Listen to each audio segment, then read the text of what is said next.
Michael, why the new LACMA will be so special? Well, first of all, it's been 20 years in planning, evolution, and construction. So it's a project that's deeply considered. You know, LACMA is the largest museum in the Western United States and one of those, big encyclopedic museums, but we're the youngest. And so our collections are not the same as the Met or Chicago. But we have beautiful collections from 3,000 years ago to NFTs today. And I feel that, museums haven't been updated since the 19th century, the idea of how to present art. And what about Louvre, Abu Dhabi? well, that actually is a good example. And the Louvre Abu Dhabi was a sort of new, fresh look at how to present an older history, but by chronology. And chronology is complicated because chronologies are different in different places in the world. So if you try to line up chronologies in the ancient America and the Maya culture versus Egyptian versus, you're not studying it correctly because you're looking at it from a kind of Cartesian objective perspective, that's not really how those histories evolved before we all connected. And also, chronologies, that's why many museums, only 2% of the work on view are by women artists, for example, because if you go by artifact in chronology, then it's a problem of what artifacts we have. But if you look at history and chronology by themes, what was important in history, living artists can comment on those histories. It doesn't have to be when the artifact was made. It can be what subject it addresses. So this museum is entirely thematic in its organization of the world.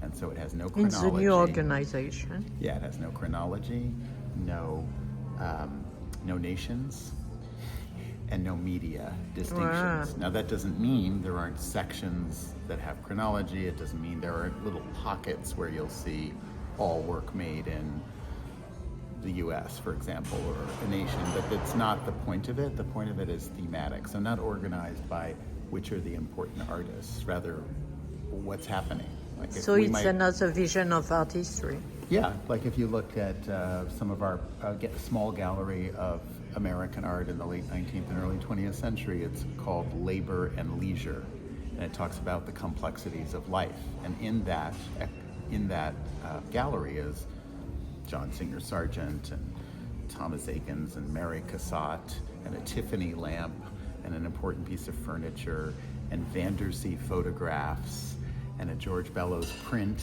But Marie Cassatt, is it leather? Is it work? It's a mother and child. Yeah, so I'll put that between leisure and yes, work. So why do you put it this theme? Well, it fits between, and then there's a photograph that's a very famous photograph that's called Tenement Madonna, which is a mother and child of a working class family placed near it.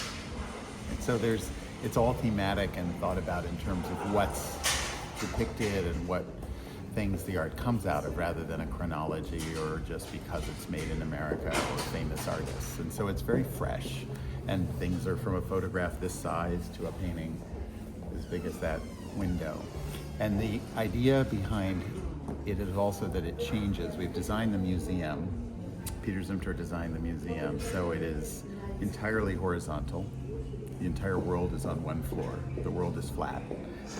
It has no front or no back because it's an organic shape, and there are two entrances, and there's glass 360 degrees around, so you're looking always to the city. You're in Los Angeles, so all these histories are being spoken about in Los Angeles. You're never in a fake place. The contrast and the reality, the straightforwardness of that is always present. And then the idea is that it's always changing. It's not I always say, if you have an object and you own it, there are two things you can do with it. Because you own it, you can put it in one place and never move it. Or you can move it around in different contexts because you own it. And so it can be in this context and that context. So we're taking the second approach, that because we own all of these objects, we have 150,000 works in the collection, we can evolve their meaning by juxtaposing them in different ways with different other works over time. So there's a concept for the opening.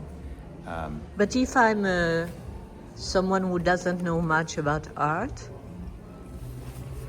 and I come to this museum, what is the new Even thing? easier to understand if you don't know anything about art, because the museum is laid out. I asked Peter Zumthor to think about wandering through a museum more like a park, where you're there to wander and to see and You are find shopping, out what your ideas?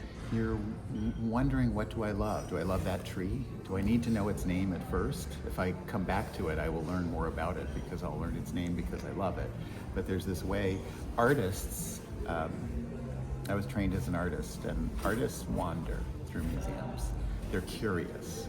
And I feel like to play with that curiosity is really important. Now, you can also break it down very academically. The curators have divided the museum roughly in 4 sections, and they've looked at the world instead of by nation, by bodies of water, oceans, because oceans are fluid and ever-changing and moving. And instead of looking at American art in that wing, and European art in that wing, and African art in that wing, and ancient American or pre-Columbian art in that wing, one section is based on the Atlantic. So it brings together Africa, Europe, the US, North America, and South America. And of course that's true because all of the trade, whether it was forced, violent slave trade or commercial trade, that's who we are. You know, there's no rock and roll in the US without the slave trade. That's True. Migration is the essence of the world we live in. And so instead of basing the museum on categorization, 19th century way, can I clarify what's this, and what's this? We're interested in what migration has wrought, how are our worlds interconnected. But this is your point of view. What we know about the museum and art in general, as Picabia said, he said once in French, espèce d'imbécile, vous ne vous intéressez qu'à ce que vous connaissez déjà en art.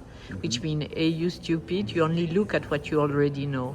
So there's a risk in this forest, in this large forest of art, that people go to be re-anchored to what they know already, no?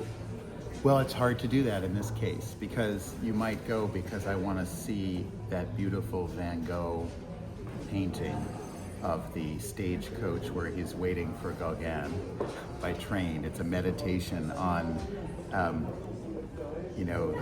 the more beautiful, older, slower world when we went by stagecoach, not train. It's a beautiful image for the present when we're thinking about, wasn't it nicer when we went by train? Yes. And not by airplane. But you know what? If you go there, you'll find all these other things. You'll find a Van Gogh drawing with a Japanese print, and they'll both be bridges. And in fact, Van Gogh was looking at those prints. So the idea is you find things that you don't know but need for yourself once you see them. It's a way of engendering deep curiosity, and you can't avoid it, hopefully. Merci.